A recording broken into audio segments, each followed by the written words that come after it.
नमस्कार। कई सालों बाद, कई प्रयासों के बाद अब हाउसिंग बोर्ड के निवासियों के लिए एक खुशखबरी है।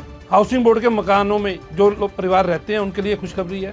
यह खुशखबरी है कि चंडीगढ़ प्रशासन नीड बेस्ड पॉलिसी 2023 को लागू करने जा रहा है। जी हाँ, अभी यह फिलहाल हाउसिंग बोर्ड के सभी मकानों पर इम्प्लीमेंट होगी। उसके अलावा इसका दायरा नहीं है, लेकिन हाउसिंग बोर्ड में जो भी परिवार रहता है, जिसका भी मकान हाउसिंग बोर्ड का है, उसको जो नोटिस आते थे, वायलेशन के नोटिस आते थे, उसके केस चलते थे, वह सब ड्रॉप कर दिए जाएंगे। करीब 90% जो सर्वे हुआ था हाउसिंग बोर्ड का, 90% मकानों में अल्ट्रेशन पाई गई थी। उनमें अवैध निर्माण पाए गए थे, किसी में बालकोनी निकली थी, किसी में उन्होंने आगे की दीवार तोड़ी हुई थी। यह सब अब नियमित तौर पर लागू कर दिया जाएगा। इसके लिए प्रॉपर पॉलिसी बन रही है, बहुत ही कम दामों में। जी हाँ, मैं बता रहा हूँ, बहुत ही कम दामों में one time settlement policy housing board लेके आ रहा है।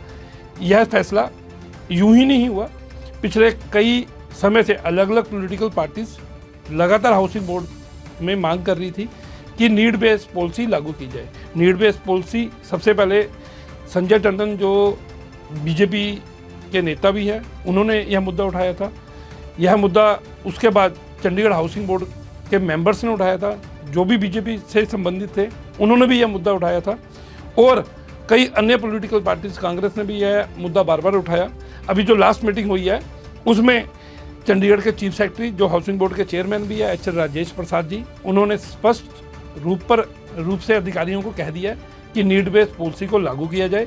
इसमें लागू करने में किसी तरह की जो भी कानूनी अड़चन है उसको तुरंत खत्म किया जाए, कानूनी राय ली जाए, वन टाइम पॉलिसी बनाई जाए और जो भी नोटिस चल रहे हैं उनको ड्रॉप कर दिया जाए।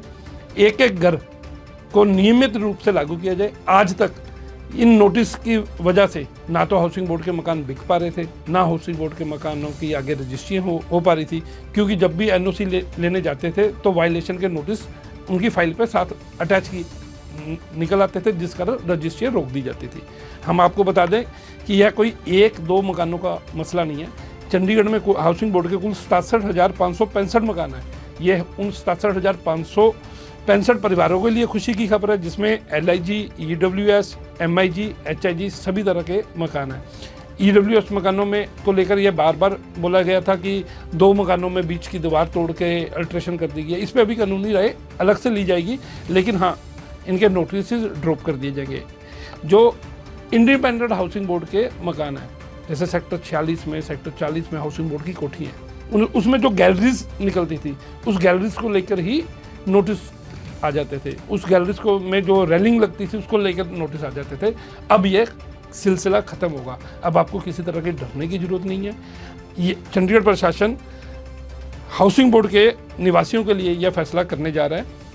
अगले कुछ ही दिनों में यह फैसला हो जाएगा। लगभग मीटिंग में इसको हरी झंडी दे दी गई है।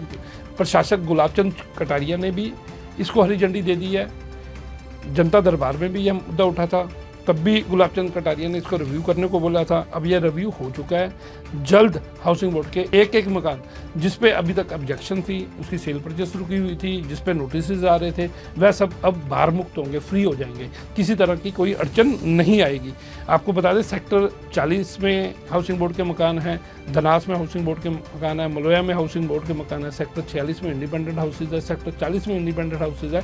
कई सोसाइटीज़ जो बड़ी बड़ी बनी हैं वह भी सभी हाउसिंग बोर्ड के हैं। जितनी 2003 के बाद रिहेबिलिटेशन कॉलोनी बनी है वह सब हाउसिंग बोर्ड के मकान है, चाहे वो धनास के 4 मंजिला हो, चाहे मलोया के 4 मंजिला हो, चाहे बापू धाम के 4 मंजिला हो, चाहे राम दरबार के मकान हो, लेकिन ये सभी हाउसिंग बोर्ड के अधीन आते थे।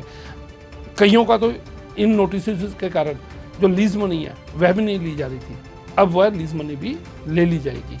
और इसके अलावा एक सर्वे हुआ था जिसमें यह पाया गया था कि 90% हाउसिंग बोर्ड के मकानों में अल्ट्रेशन हुई है। उसके बाद ये नीड बेस्ड पॉलिसी की मांग हुई। नीड बेस्ड पॉलिसी 2003 में पूरी ड्राफ्ट की गई, उसमें कई तरह की ऑब्जेक्शन आ गई थी, अभी तक पेंडिंग थी।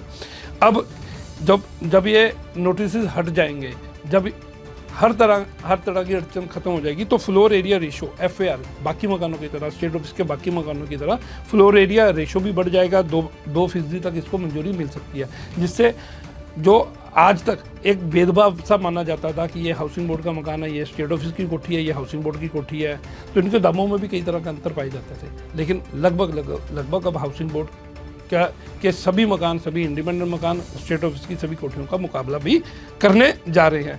विनीत जोशी जो चंडीगढ़ हाउसिंग बोर्ड के मेंबर भी हैं, इन्होंने सब इस मीटिंग में यह मुद्दा उठाया था और साथ में यह भी बोला था कि फ्लोर एरिया रेशो भी इसके साथ ही किया जाए, इस पर भी कानूनी राय ली जा रही है।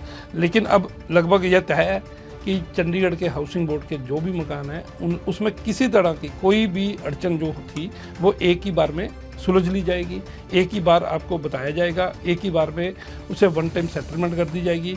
उस पर जो वन टाइम सेटलमेंट के क्या पर फुट दाम है ये अभी तय नहीं हुआ, लेकिन जो मीटिंग में तय हुआ है उसमें यह बोला गया है कि ऐसा कोई भी दाम ना लगाया जाए जो लोगों को नागवार हो, लोग उस पर खुश हो।